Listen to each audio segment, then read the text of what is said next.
نہیں پا سکتے۔ اگر کوئی ایسا دعویٰ کرتا بھی ہے تو آپ بہتر فیصلہ کر سکتے ہیں مجھ سے۔ ہفتے میں کم سے کم 1 یا 2 بار آپ روزے ضرور رکھیں، کوشش کریں جو آپ کے قضا روزے ہیں آپ ان کو بجا لائیں۔ اگر آپ کے ذمہ قضا روزے نہیں ہیں تو نفلی روزے ہیں، آپ ان کو پریکٹس میں لائیں اپنے۔ اس سے بھی انسان بہت سی روحانی، جسمانی، معاشرتی برائیوں سے محفوظ رہتا ہے۔ اچھا جی، قضا نمازوں اور قضا روزوں کا، جیسے میں نے پہلے عرض کیا، ان کا اہتمام کریں۔ روزانہ 1 بار زیارت عاشورہ پڑھنے کی کوشش کریں۔ دعائے امام زمانہ کو ضرور اپنے معمولات میں شامل کریں۔ یہ بہت بلند دعا ہے، اس کے بہت سے فوائد ہیں۔ تسبیح فاطمہ، کبھی اس کو فراموش نہ کریں۔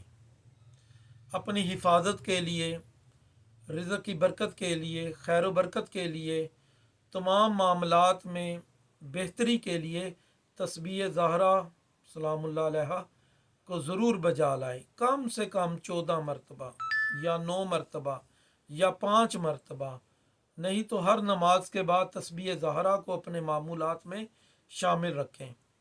پہلے بھی میں نے ایک ویڈیو میں عرض کیا تھا کہ تسبیح زہرا اور درود شریف کو اپنے معمولات میں شامل کریں۔ درود شریف بہت ضروری ہے جی۔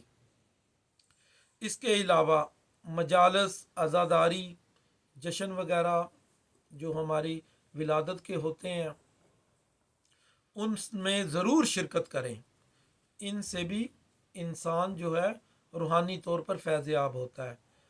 ناظرین، استغفار بہت بلند چیز ہے۔ کم سے کم روزانہ 70 مرتبہ استغفار پڑھیں، یا لا حول ولا قوت، یہ آپ پڑھیں کم سے کم 70 بار، زیادہ سے زیادہ 2 بار۔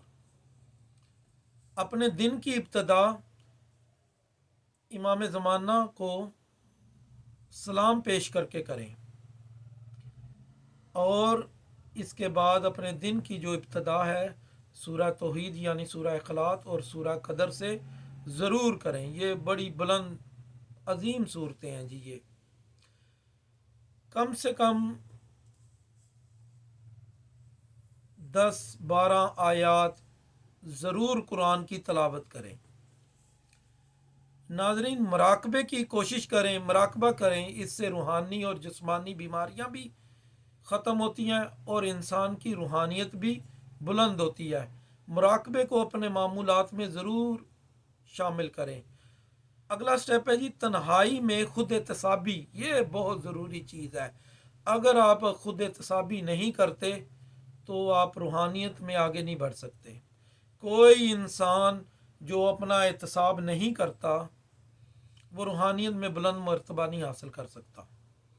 آپ نے سارے دن میں کیا کیا، رات کو بیٹھ کے سوچیں کہ میں نے کون سے گناہ ترک کیے ہیں یا کون سے گناہ آج میرے سے سرزد ہو گئے ہیں، اور میں نے کون سی نیکی بجا لائی ہے۔ حقوق العباد میں میں نے کن کن فرائض کو ادا کیا اور کن کو چھوڑا۔ حقوق اللہ میں ہم نے کن کن فرائض کو ادا کیا اور کن کن کو چھوڑا۔ آج کا دن آپ نے کیسا گزارا، یہ اپنے آپ کو خود سے پوچھیں۔ اچھا جی، ایک کوشش لازمی کریں کہ روزانہ کم سے کم ایک نئی نیکی کرنے کی کوشش کریں، چھوٹی چھوٹی نیکی کریں۔ اچھا جی، نیکیوں میں یہ بھی ہے کہ آپ کسی کو دعا دے دیں، سلام دے دیں، کسی کے لیے آپ اچھا کام کر دیں، کسی کے لیے اگر رزق کا بندوبست نہیں ہے اس کی رزق کے اسباب پیدا کر دیں، یا کسی مومن یا مومنہ کی شادی رکی ہوئی ہے آپ اس میں شامل ہو جائیں اور وہ آپ شادی کروائیں، اس کے اخراجات اور اسباب پیدا کریں۔ اور روزانہ ایک گناہ کم سے کم ترک کرنے کی کوشش کریں۔ کوشش کریں کہ آج آپ نے یہ گناہ جو آپ کی عادات میں شامل ہے، عادات میں، اس کو ترک کریں۔ ناظرین، یہ وہ چیزیں ہیں جو روحانیت سے ریلیٹڈ یا ایک عام انسان بھی اس کو پریکٹس کر سکتا ہے، لیکن جو ہم لوگ روحانیت سے ریلیٹڈ ہیں، جو اذکار وغیرہ کرتے ہیں یا روحانی علوم کو پریکٹس کرتے ہیں، ان کے لیے یہ بہت ضروری یہ چیزیں ہیں۔ اس کے علاوہ اور بھی بہت باتیں ہیں جو آپ سے کرنی ہیں، لیکن وقت کی کمی ہے، ویڈیو طویل ہو جائے گی، لہٰذا اسی پر ہم آج اپنی ویڈیو کا اختتام کرتے ہیں۔ انشاءاللہ پھر کسی نئی ویڈیو میں کچھ نئی باتیں آپ کے سامنے رکھیں گے۔ اب اجازت دیجیے۔ السلام علیکم ورحمۃ اللہ وبرکاتہ۔